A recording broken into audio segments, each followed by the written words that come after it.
Let me open. I have also a little lamp here that gives the special touch. And So hello, but it doesn't open now. So hello, everybody. This is Alex and Maria in our bi-weekly live stream that we have every 2 weeks. And we are very proud today because we have with us Mr. Tibor Mink, which is a specialist in public speaking and communication. Welcome, Tibor. Thank you for joining us. Thank you for this warm welcome. Tibor, you are based in Germany, right? And I watched your LinkedIn profile. It is in German. So tell us a little bit about you. Yeah, what do you want to know? I could talk for an hour probably. If you're specialist in public speaking, yeah, you can. Start with the most important. What impresses me, to be frank with you, is how successful you are and how well designed is your website and the way you transfer your message, and it looks to me fantastic. So I wish one day I could be like as you in that sense. Thank you for this for these flowers. Yeah, what is there to know about me? Probably I've had several businesses the last years. I've studied before business, economics, and IT. So yeah, my goal was to help people, and besides that, to grow money with project management, IT stuff, and to help people on the other hand in the social sector. I realized then that the social sector is more difficult with regulations and stuff than I thought. So I needed another part where I could help people, and I didn't fancy the project management stuff and being in projects. My biggest project was for 2 years, 10 million euros, 100 people, and it was basically a system migration. So it was putting systems from A to B for a non-IT speaking person. So it's simply that. And that was my question to myself was, is that everything? Is that what I'm meant to do on this earth, in this life, this place here? And I thought, no, I've not come here to do that. I'm here to do different things. So I started my first business 2018, then my second business 2019, then Corona, COVID hit, and I had to end one of them. I started another one, and then in 2020 I had the idea, or I found my real purpose in coaching and training. So starting to help people to finding themselves, really themselves, not going just the way their parents or their friends or everyone is telling them to go, but finding their own way. And that's what I did for a period of time. And then more and more people came and asked me how I built my business, like you did now, to say like my website is nice and everything. And yeah, they asked me if I could help them. So I founded another company in 2021, German Limited, with consulting, business consulting. And then I helped people growing their business. And yeah, we had several customers in different parts of the economic, like gardeners, like cosmetics, like consultants, trainers, everything. But I lost myself. It's funny because I teach people how to find yourself. And last year when my son was born, I realized I was fighting for 2 years, from 22 to 24. I was just fighting for kind of for the life of my company. So I was earning 30 to 70 grand a month, and I was spending 30 to 70 grand a month. So it was not sustainable. No, and yeah, I decided to completely end the company because I wanted to spend more time with my son, and I had the luck that I had 1 year. No, there was no week I worked more than 20 hours. Oh, wow. Most of the weeks 5 or 10 hours or something like that, and it was better than before. I had more money for myself than before. More time. And yeah, I continued doing that. Now I'm scaling again. Now I'm building up advertising and stuff like that again. but I didn't actually do some great things for 1.5 years now.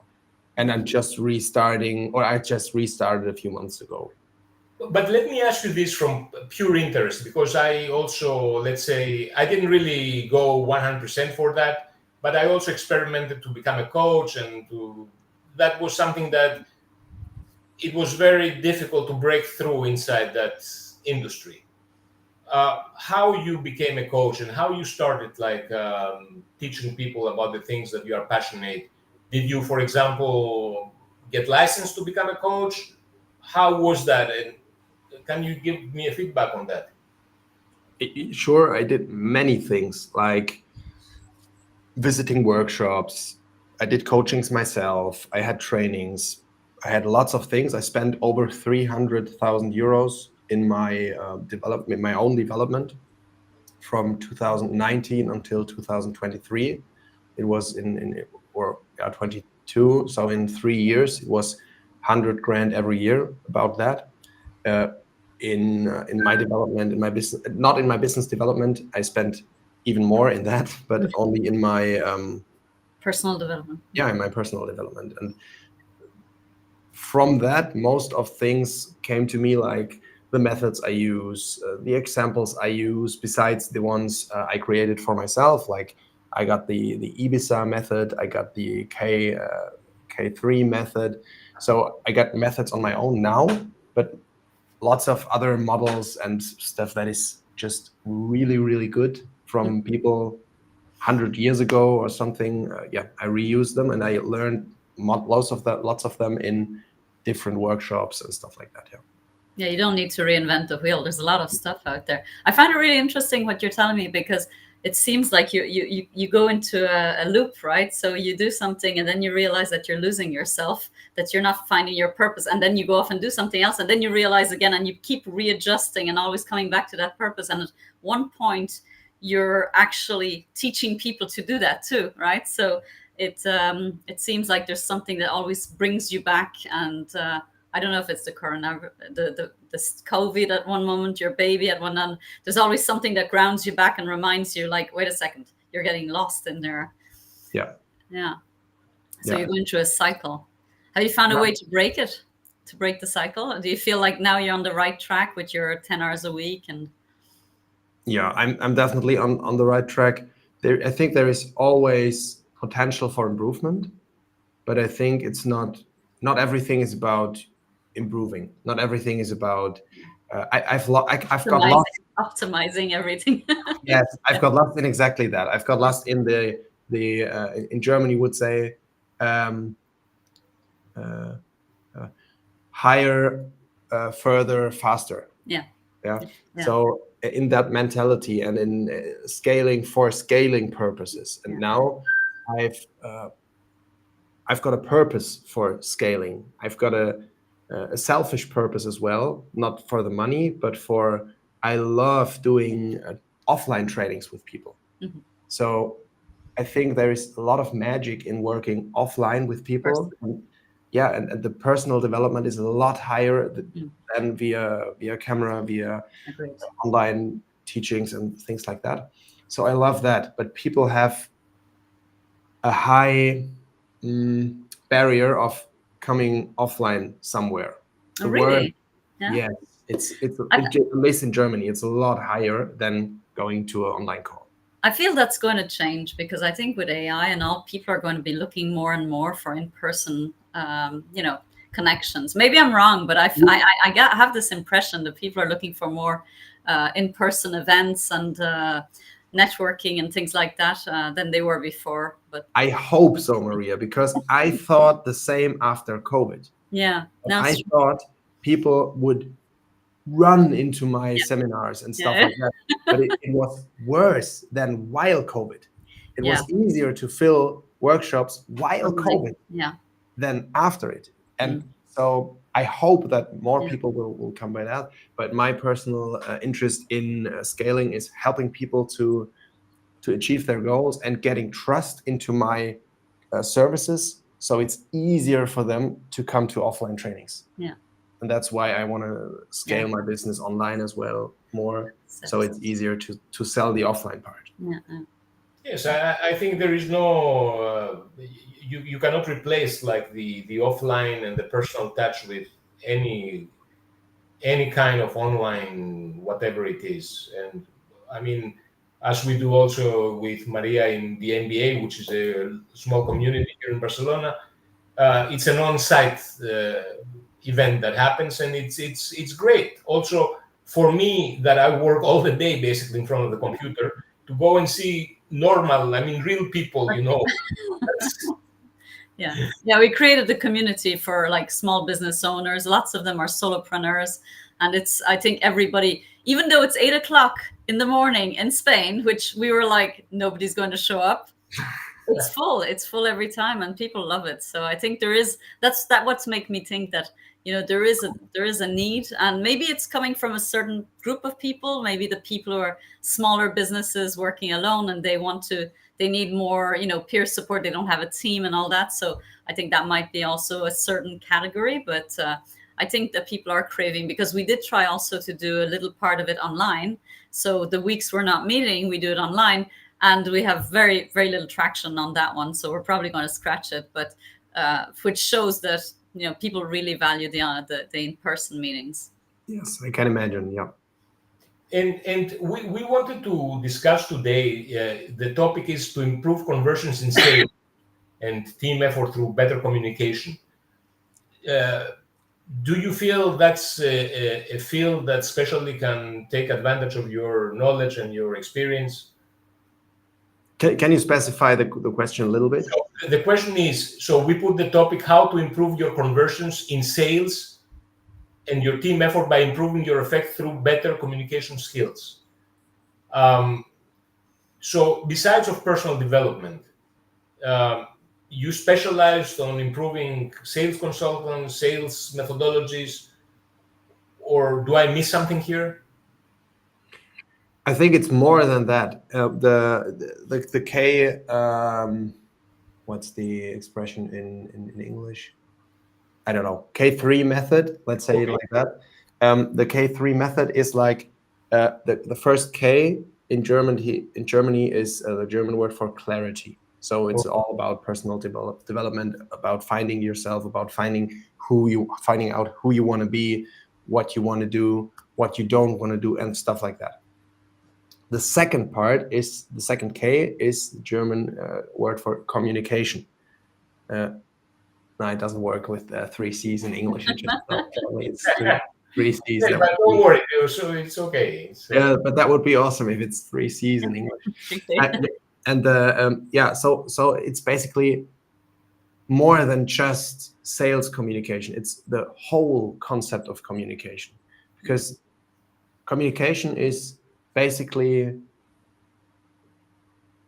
always the same and always something special.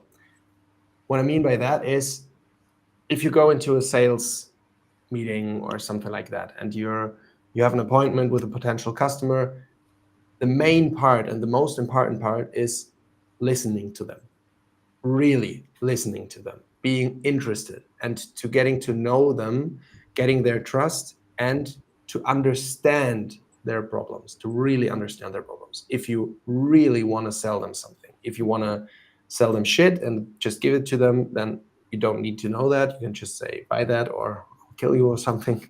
Then they will buy. But if you really want to sell, and selling for me means understanding someone and giving him what he really needs. And to do that, you have to understand him. You have to understand his problems and stuff like that, or the person's problems. And I think that's the same thing in every communication scenario, in every relationship, with your partner at home, with your friends, with your family, with your colleagues, or with your customers. It's every time it's the same thing. You need to know how to have a good conversation, how to put the right questions into the conversation, how to lead a conversation, and stuff like that. So it's definitely more than just sales communication, but it's helping a lot to improve the conversion rate. Yeah. And what's the third K? The third K is kind of in English responsibility, or how to put it into your daily routines. So It's habits. It's clarity, communication, and habits. Is that it? kind of, yeah. It's not really. It's consequence. Basically, it's consequence. It's a C as well. Yeah. So it's three Yeah, C's yeah. in English. Yeah, okay. It's consequence. Consequence. Consequence is the German word. Consequence is the German word, and In English. yeah, and in English it's kind Consequence. of the same. Yeah, yeah. We have a question from a lady. She asks from Amina, I have a course and I'm really struggling to convince others to buy from me. I think that's Yeah. a question that reflects what many people are struggling with. What would be the advice that you could give to Amina? I can't give an advice because I don't know the actual problem. I would ask you a lot of things, Amina. Now, like I would like, how would you do that? How are you communicating with your potential customers? Which questions do you ask them? What is your product? What is your target group? What is the pricing? And lots of things, because any advice now would be just like yeah, putting water onto something and flushing it down. So the only advice I would give is find out more about your potential customers and what they really want, and then try to sell the idea and the solution behind your product instead of your product. Yeah. Yeah, doing some market research and speaking to potential customers, right? Yeah, because also the word to convince means like I'm putting it on him, and selling is more about finding out what he wants, so he wants to buy it. There is no convincing in it. It's just finding out what the other person wants, and then it's the trust in the product, the trust in the service, and trusting yourself that you can solve your problem with the solution. And what is for you? I mean, I would like to listen, because I introduce myself as a sales expert. Okay, so I would like to listen from from your side. What do you think is the most important characteristic that makes a good salesperson? What is the key point? Knowing when to ask which question. Okay. And when to shut up also, maybe. Because I think a lot of salespeople like speak more than they should, right? Yeah, that's why I asked you in the beginning, what do you want to know? 5 years ago, I would have just started talking, and probably you didn't want to know anything about that. You wanted to know something else. And if we had been in a normal conversation now, I probably would have even asked more about what exactly you're interested in and what type of person you are before I start talking about myself. And most people start talking about themselves. It's like, hi, my name is Tibor. Who are you? Hi, my name is Alex. Okay, cool. By the way, I do that and I do that and I'm cool and I'm expert. Nobody cares. If I ask you, hey, Alex, what do you do? And you start talking, and I give you another question and another question and another question, then you will think, wow, that's a good conversation, and you don't know anything about me. And then there's this tipping point when you're so excited about this conversation that you think like, oh, I have to know more about him. And then you ask, what do you do? You're such an interesting person. What do you do? And then maybe my point arrives to start talking, or I still ask the question, I do a lot of things. What are you really interested in? What do you want to know about me? Personal things, business things. What do you want to know? And then you can decide which information I'll give you. And that's so important about sales, because lots of people give a lot of details about their product and stuff like that, and people are not interested in. If you want to buy a new car and you go to the place where they sell the car, like a sales house or something, and you go there and you would say like, I want a sports car. And he says, okay, let's do this. We have this car, this car, this car. They have this fact and this fact and this fact and this fact and this fact. Which one do you want to have? You would think like, I don't know. If he just goes like, okay, what's your budget? Probably 100K. Okay, let's do something. I'll show you something. And he goes with you to the car and says, look at that. How's that? Do you like the shape and stuff like that? And he looks into your eyes and you probably say like, your eyes are glancing and everything. And he's like, okay, we can continue. Or you're like, it's okay. And then, okay, what are you kind of interested in? He starts questioning, and then he'll give you a key and you can drive probably. If you seem like a real potential customer, and you can do a test drive. And after the test drive, you want to have it. If it's only facts and stuff, you don't want to buy it. And most people just overflow them instead of creating emotions. Very, very interesting the way you say that, and I agree with everything that you say. I faced other scenarios. So your example, it's a space of sales. Let's say it's where the customer goes to a store, okay, and he's wishing to purchase something. What I faced in my life as a salesperson, because I did mostly door-to-door sales, cold calling, and from a variety of different services and products. So I want to make two comments from my experience, right? The number one is that the topic was already known, what's going to be discussed.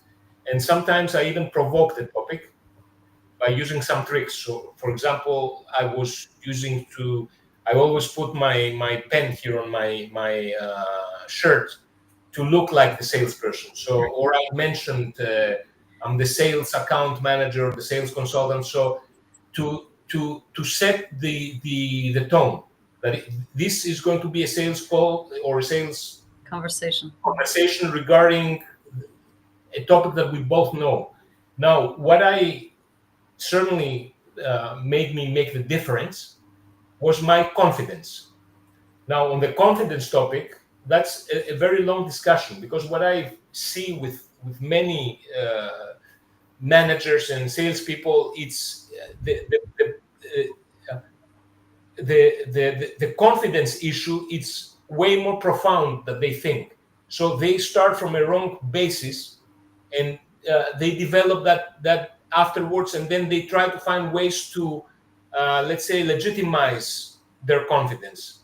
No, you should go way back, reset, reboot your mindset so that you have the confidence, right?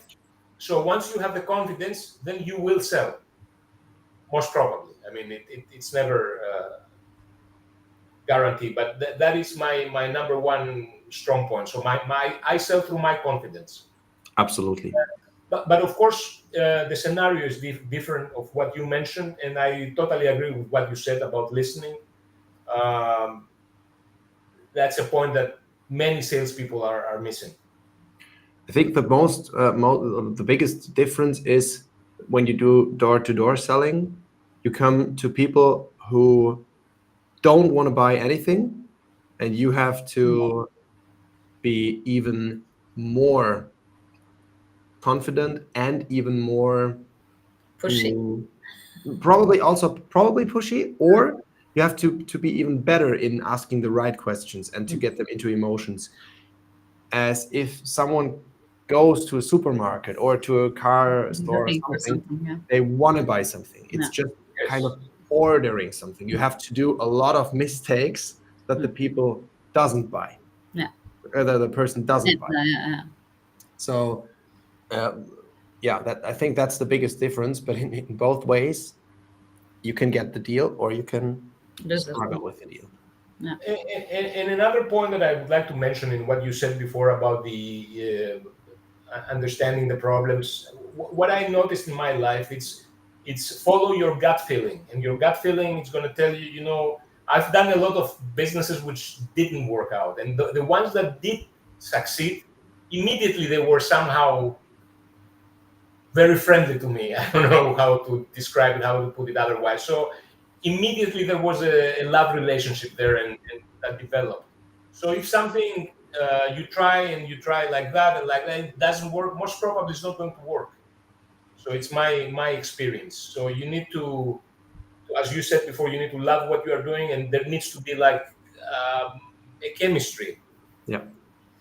So sorry, I'm just going to jump in because Amina's come back and she said, I have an educational course and my customers are students. I try to listen to them and advise them in their studies, and they want to learn this software, but they don't buy the course. I think I give a lot of details. Well, she seems to be aware of already one of the things she might be doing wrong. And then she also asked, how can we ask the right questions? Yeah, I just read it as well. Oh, sorry. Look at it. I No, wasn't no, sure. no worries, no worries. Thank you for giving it to everyone else. I think it depends, because it's a skill to learn, and every skill needs training. So communication is a lot about training. That's why I created a new course that's in German. Unfortunately for here, but probably I can do something in English as well, or one-on-one or something like that. So if someone's interested, just text me and probably I can give you an advice, or we can find out if I can help you. But the short way is it needs a lot of training.